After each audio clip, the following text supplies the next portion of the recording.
Hello friends, तर स्वागत आहे तुमचं आपल्या एका नवीन व्हिडिओमध्ये. आणि इकडे ना आम्ही घर बघायला आलो होतो, कुठपर्यंत काम झालं आहे. कारण की जाऊबाईंना मला असं झालं आहे कधी एकदाचं घर पूर्ण होईल. आणि आता इथे ना POPचं काम चालू केलेलं आहे त्यांनी. तर 1-2 मंथ तरी जातीलच असं वाटतं आहे. आणि इंटेरियर डिझाईनचं तर अजून आम्ही ठरवलं नाही, बघू. इंटेरियर डिझाईनचं आत्ता करू नाही तर नंतर करू. आणि इकडे ना बाळाला खूप झोप आलेली होती, म्हणजे तो झोपलाच होता. तर त्याच्यामुळं म्हणलं चला आता घरी थोडाच वेळ बघितलं आणि लगेच निघालो मग आम्ही घरी. तरी आणि ना बाहेरून घराचा असा लुक दिसतोय.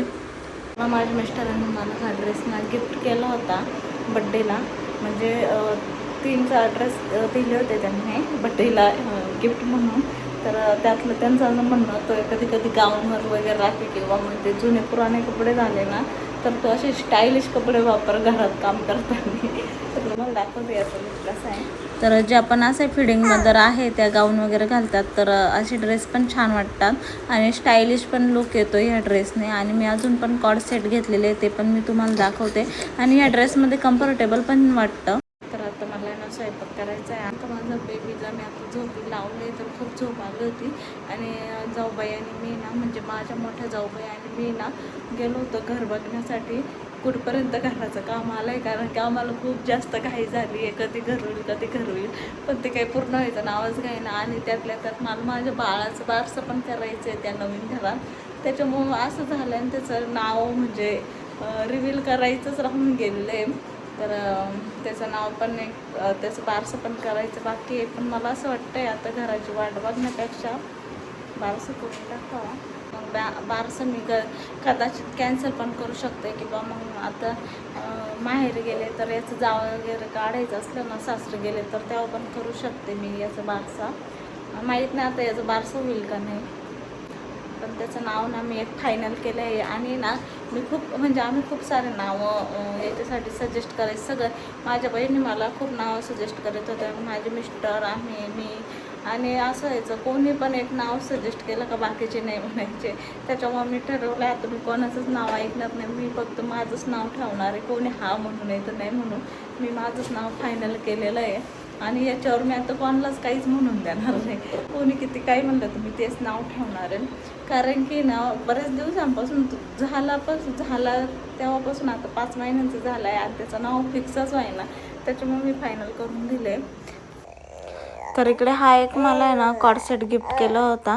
तर याचा कलर पण खूप छान आहे आणि साईडला मी फोटो दिला आहे तसा त्याचा लुक आहे. तर हा डेली यूज करण्यासाठी पण छान आहे आणि आपण बाहेर पण घालून जाऊ शकतो कुठे पण. तर ना हा मी आता डेली यूज करण्यासाठी काढला नाही, कारण की ना त्याच्या लॉंग स्लीव्ज आहे आणि गरम आहे सध्या तर खूप आहे, त्यामुळे मी काढला नाही. मी तो नंतर काढेल. त्यानंतर हा कुर्ता सेट मला दिला होता गिफ्ट आणि याचा कलर पण मला खूप जास्त आवडला होता. आणि हा मला ना खूप आधीच घ्यायचा होता असा कुर्ता सेट, पण तो काय मी फक्त ॲड टू कार्ट करून ठेवलेला होता, घेतलाच नाही. तर मग मिस्टरांनी बड्डेच्या निमित्ताने दिला त्यांनी गिफ्ट म्हणून. आणि त्याच्यावरची ना ही ओढणी आहे. तर ओढणी आपली अशी ऑर्गेन्झा टाईप फॅब्रिक असतं ना त्या टाईपचं आहे. तर शिवला आहे ना त्याच्या पप्पाने काही बुक आणले होते, ॲक्टिव्हिटी बुक, हे स्टिकर स्टिक करायचं, त्यानंतर कलर बुक आणि ना मेमरी टेस्ट गेम पण असतं ते पण गेम आणले होते. यांनी मुलांची ना कॉन्सन्ट्रेशन पण वाढतं आणि ना हे मुलांची मेमरी पण शार्प होण्यास मदत होते. तर ना शिव आता खेळण्यासाठी हट्ट करत नाही, कारण की त्याच्याकडे एवढे खेळणे झाले.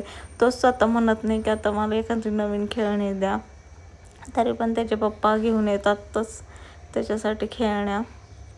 कडे गेला मी तुला असं टाकलं होतं, सरळ टाकलं होतं, पालथा पडला, मग पप्पाकडे गेला ना.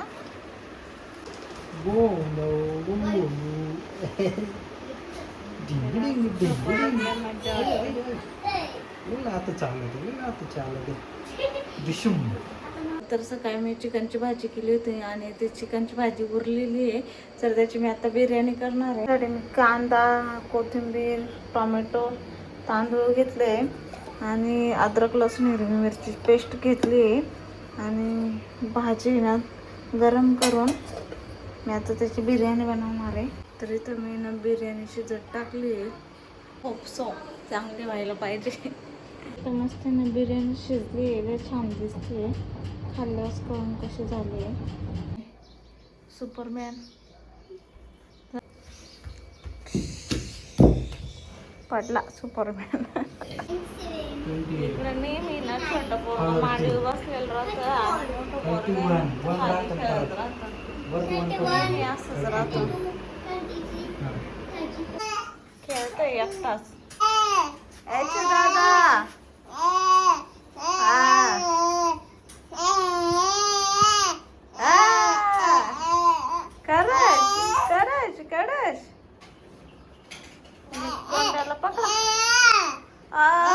गाणं म्हणतोय. कालपासून माझं बाळ ना सारखं रडते, झोपायचं नावच घेईना. आणि घरात तुम्हाला दाखवते एवढं पसारा पाडलाय. मिस्टर गेले ऑफिसला, त्यांचा टिफिन वगैरे करून दिलाय आणि शूसाठी खिचडी बनवायची होती, ती पण पूर्ण होईना. केव्हाचा कांदा टोमॅटो कट करून ठेवलाय. इथं कांदा टोमॅटो कट करून ठेवलाय. तांदूळ धुवायलाच घेतले होते की साहेब रडायला लागले, तर खिचडी करायलाच घेतली होती कारण शोला भूक लागली होती. मग म्हणलं त्याला पटकन खिचडी करू, तर साहेब रडायला लागले, झोपायचं नावच नाही घेत. नुसतं टुकू टुकू पाहायचं, नुसतं टुकू टुकू पाहायचं, नुसतं टुकू टुकू पाहायचं आणि रडायची नाटकं करायची. खाली ठेवलं की नक्कीच नाडायचं. एवढं शहाणा पोरं की नाही, घेतलं तरच शांत राहायचं. तर आता आहे ना, तिने हाऊ कंडिशन याला पहिले झोपी लावते आणि साहेब झोपतो तो फक्त 15 मिनटं. 15 मिनटात फक्त 10 मिनटं तो झोका देण्यात जाते, 5 मिनटं त्याची झोप राहते. असं आहे. आणि मग त्याच्यामुळं सगळे कामं पडून जातात. आज शिवने त्याचा गल्ला ते साचले. हे बाबा शिवना आता ट्युशनला चाललाय, त्याचाच रेडी होतो आणि त्याचाच निघतो. अरे ते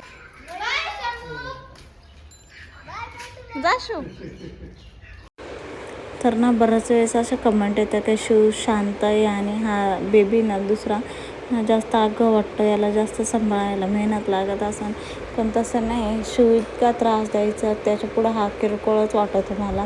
कारण की शिव ना छोटा होता तेव्हा ना असं खाली खेळतच नव्हतं, त्याचं फक्त राहायचं की मला उचलून घ्या, आणि उचलून पण असं मांडीवर किंवा असं नाही, त्याला फक्त बाहेर फिरायला न्यावं लागायचं किंवा मग फक्त असं उचलून चालतच राहावं लागायचं. त्याने इतकं आमच्याकडून स्ट्रगल करून घेतलं आणि त्याच्या पप्पाच्या आणि माझ्या दोन्हींच्या हातांना एवढे कळ यायची ना, तरी पण म्हणजे डेंजर होता तो. हा आहे ना तसं खाली खेळतो, त्याच्यामुळे याचं काहीच टेन्शन नाही.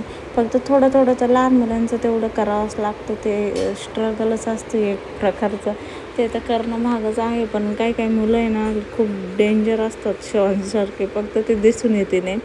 तर इकडे मिस्टरांनी ना मासा आणला होता, सुरमई मासा, म्हणजे ड्राय मासा आणलेला होता आणि इतका डेंजर खारट होता ना, मला आयुष्यात कधीच खायची इच्छा होणार नाही परत.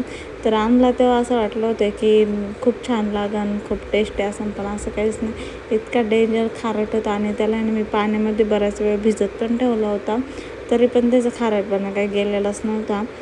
तर करण्याच्या आधी मला असं वाटलं म्हणजे ठीकठाक आहे, पण ना हे ड्राय मासे आणण्यापेक्षा जे फ्रेश असतं ना तेच बरे पडतात. आणि हे सुकवण्यासाठी पण भरपूर वेळ जातो आणि ते सुकवण्यासाठी मीठ लावून सुकवतात, त्याच्यामुळं ना मग ते खूप म्हणजे असे खारे मासे असतात, खायची इच्छा नाही होत. तर फर्स्ट टाईमच आणलं होतं आम्हाला, म्हणजे एक्सपिरियन्स घेऊन पाहायचं तर ड्राय मासे कसे असतात. आणि हा सुरमई मासा आणला होता मिस्टरांनी, आणि त्याच्याबरोबर मला आहे ना सुकटची चटणी पण बनवायची होती. तर इकडे मी ना सुकट पण काढून घेते आणि त्यासाठी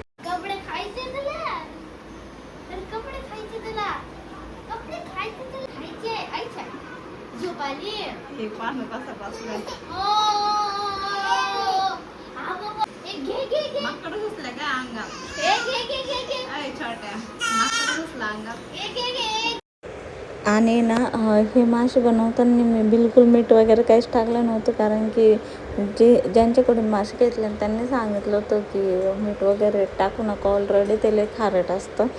तर मी टाकलेलंच नव्हतं. पण सिरियसली एवढा डेंजर अनुभव आला आहे हे ड्राय माशाचा, कदाचित मला बनवता नसेल आलं. तुम्हाला जर माहीत असेल तर कमेंटमध्ये रेसिपी सांगा मला.